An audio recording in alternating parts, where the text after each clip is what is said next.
High, আমি goofy. চলে এসেছি তোমাদের চ্যানেলে। আজ সুনীল গঙ্গোপাধ্যায় লেখা গল্প মেঘচোরের 10, 11, 12 নম্বরের সমস্ত প্রশ্ন উত্তর এসএস ম্যামের কাছ থেকে জেনে নেব। 10-এর দাগের প্রশ্নটি হলো স্থূলাক্ষর পদগুলোর কারক বিভক্তি নির্ণয় করো। 10-1 আমেরিকার হার্ভার্ড বিশ্ববিদ্যালয়ে সে ইতিহাস নিয়ে গবেষণা করে।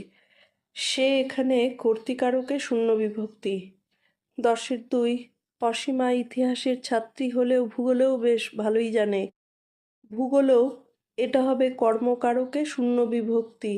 10-3 তার মধ্যে 80,000 কিউবিক মাইলই যায় সমুদ্র থেকে। থেকে হবে অপাদান কারক থেকে অনুসর্গ। 10-4 সাইবেরিয়ায় বড়জোর 1 ইঞ্চি বেশি বরফ জমে। এখানে সাইবেরিয়ায় হবে অধিকরণ কারকে উন্তস্থ বিভক্তি। 10-5 তার নিজস্ব রকেটে তিনি অসীমাকে নিয়ে বহু জায়গায় বেড়াচ্ছেন। এখানে রকেটে হবে করণ কারকে এ বিভক্তি। 11 দাগের প্রশ্নটি হলো একটি দুটো বাক্যে উত্তর দাও। 11-1 মেঘচোরের মতো তোমার পড়া 2-1টি কল্পবিজ্ঞানের গল্পের নাম বলো। উত্তর লিখবে নীল মানুষ আর পাগলা গণেশ। 11-2 এই গল্পে কজন চরিত্র, তাদের নাম কি? এই গল্পে 3জন চরিত্র, তাদের নাম হলো পুরন্দর চৌধুরী, অসীমা এবং কার্পভ। 11-3 মেঘচোর কাকে বলা হয়েছে? উত্তর লিখবে মেঘচোর পুরন্দর চৌধুরীকে বলা হয়েছে। 11-4 পুরন্দরের সংক্ষিপ্ত পরিচয় দাও। উত্তর লিখবে পুরন্দরের মুখখানা ফর্সা ও একেবারে গোল, প্রায় চাঁদের মতন। তার চোখের মণি দুটো নীল। তার বয়স 50-এর কাছাকাছি। বৃষ্টিবিজ্ঞানী হিসাবে সারা পৃথিবীতে তার নাম। সাহারা মরুভূমিতে 1 মাসে 100 ইঞ্চি বৃষ্টিপাত ঘটিয়ে তিনি সাংঘাতিক কাণ্ড ঘটিয়েছেন। 11-5 অসীমা সম্বন্ধে 2-1টি বাক্য লেখো। অসীমা কার্পভের মেয়ে, সে ইতিহাসের ছাত্রী, কম্পিউটারে তার বিশেষ আগ্রহ আছে। 11-6 পুরন্দর কী সাংঘাতিক কাণ্ড করেছেন? উত্তর হবে সাহারা মরুভূমিতে 1 মাসে 100 ইঞ্চি বৃষ্টিপাত ঘটিয়ে তিনি সাংঘাতিক কাণ্ড করেছেন। 11-7 রাষ্ট্রসংঘে বিভিন্ন দেশ কী দাবি তুলেছে? উত্তর লিখবে মেঘ থেকে বৃষ্টিপাত ঘটানো সহজ, কিন্তু অন্য দেশ থেকে বৃষ্টি তাড়িয়ে এনে বৃষ্টি ঘটানোকে মেঘচুরি বলে। তাই রাষ্ট্রসংঘের অনেকগুলো দেশের দাবি আইন করে এই মেঘচুরি বন্ধ হোক। 11-8 হার্ভার্ড বিশ্ববিদ্যালয় কোথায়? উত্তর লিখবে হার্ভার্ড বিশ্ববিদ্যালয় মার্কিন যুক্তরাষ্ট্রের প্রাচীনতম বিশ্ববিদ্যালয়, উচ্চ শিক্ষামানের জন্য প্রসিদ্ধ। এটি ম্যাসাচুসেটসের বোস্টনে অবস্থিত। 1636 সালে এই বিশ্ববিদ্যালয় প্রতিষ্ঠিত হয়। 11-9 পুরন্দরের মুখটা হা হয়ে গেল কেন? অসীমা পুরন্দরের অভিযান নষ্ট করে দিয়ে পুরন্দরকে বলে সে ইতিহাসের ছাত্রী হলেও কম্পিউটারে প্রোগ্রাম বানিয়ে রকেটটাকে বায়ুমণ্ডলের অনেক উপরে নিয়ে এসেছে।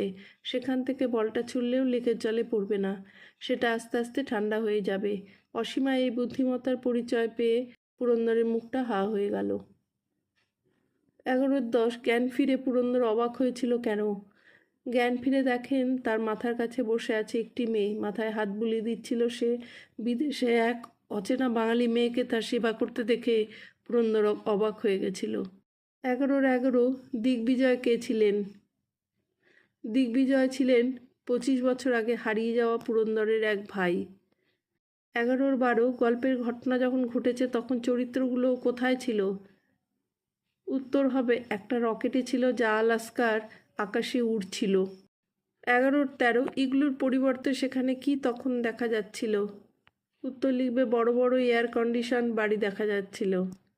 11-14 কেন বলা হয়েছে অসীমা ভূগোলেও বেশ ভালো জানে?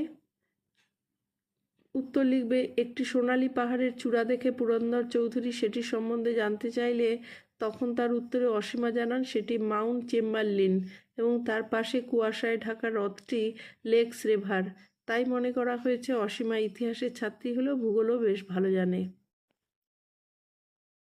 11-15 কে কোথা থেকে কোথায় মেঘ এনেছিল?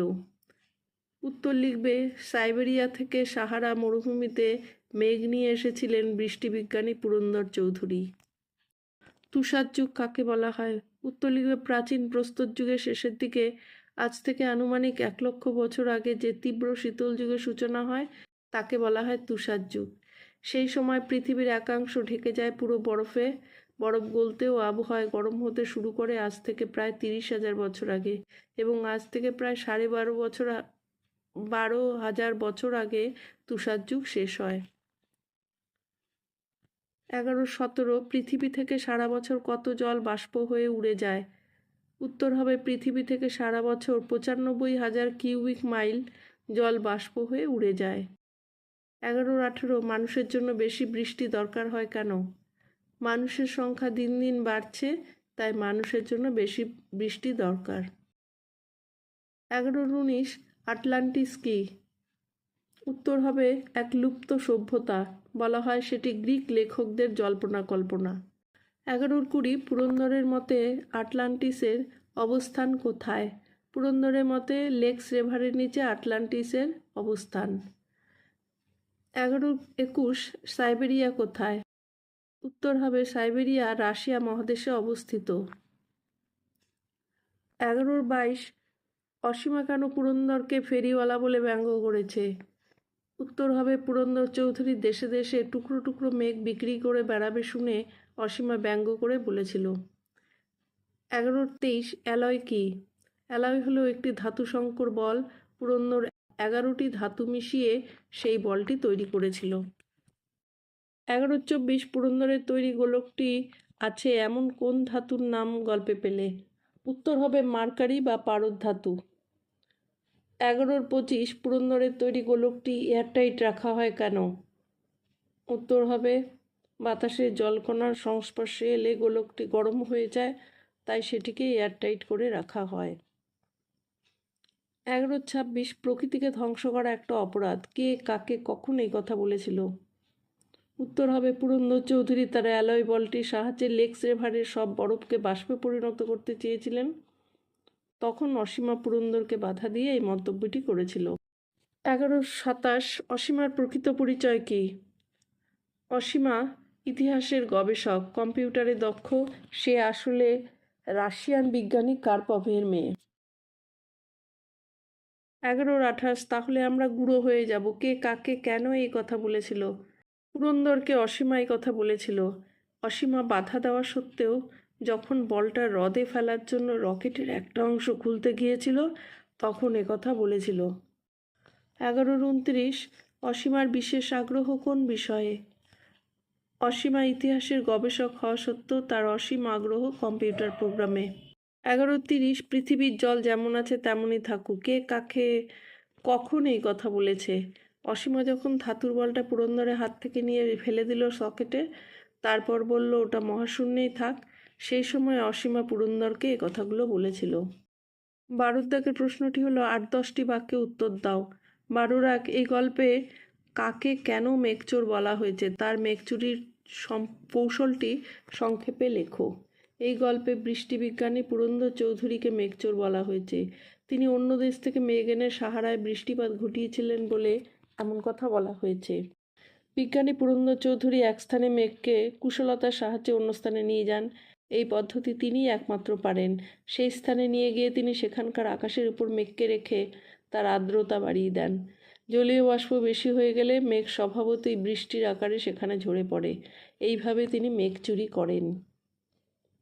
12 বিজ্ঞান মানুষকে দিয়েছে অমিত বল, কিন্তু অযোগ্য মানুষের হাতে সেই ক্ষমতা হয়ে উঠতে পারে বিপজ্জনক ও প্রাণঘাতী। পঠিত গল্পে অবলম্বনে উপরের উদ্ধৃতিটি বিশ্লেষণ করো। উত্তর লিখবে, পুরন্দর চৌধুরী একজন বিশিষ্ট বৃষ্টিবিজ্ঞানী, অসামান্য প্রতিভার অধিকারী। বৃষ্টিকে খুশিমতো কাজে ব্যবহার করতে পারেন, কিন্তু তার এই ক্ষমতার জোরে অন্য দেশ থেকে মেঘ নিয়ে এসে অন্য জায়গায় বৃষ্টিপাত ঘটান। তিনি ক্ষমতার অপব্যবহার করতে চেয়েছিলেন। লেকস রিভারের জল শুকিয়ে বাষ্প করে সাইবেরিয়ায় বরফ বাড়িয়ে দিতে চেয়েছিলেন। সারা পৃথিবীতে একচ্ছত্র আধিপত্য বিস্তারের চেষ্টা করেছিলেন, কিন্তু সেটা যে পৃথিবীতে বসবাসকারী জীবগুলো ভীষণ ক্ষতি হয়ে যাবে সেটা উনি বুঝতে চাননি। তাই উদ্ধৃত কথাগুলো ঠিকভাবে প্রযোজ্য হয়েছে। পুরন্দর চৌধুরী চরিত্র তোমার কেমন বলে মনে হয়েছে বিশ্লেষণ করো। বিশিষ্ট বৃষ্টিবিজ্ঞানী পুরন্দর চৌধুরী ছিলেন দাম্ভিক, অসামান্য প্রতিভার অধিকারী ছিলেন। প্রকৃতির বিরুদ্ধে তিনি যেতে চেয়েছিলেন, সারা পৃথিবীর উপর একচ্ছত্র অধিকার ফলাতে চেয়েছিলেন। 12-4 গল্পটি অবলম্বনে অসীমা চরিত্রটি সম্বন্ধে তোমার মতামত জানাও। 27 বছরের সুন্দরী অসীমা ভীষণ বুদ্ধিমতী। তিনি বিভিন্ন বিষয়ে তার আগ্রহ ছিল। পুরন্দরকে অসৎ উদ্দেশ্য থেকে নিবৃত্ত করে বুদ্ধিমত্তার পরিচয় দিয়েছিলেন। আজ তাহলে এখানেই শেষ করছি। টাটা।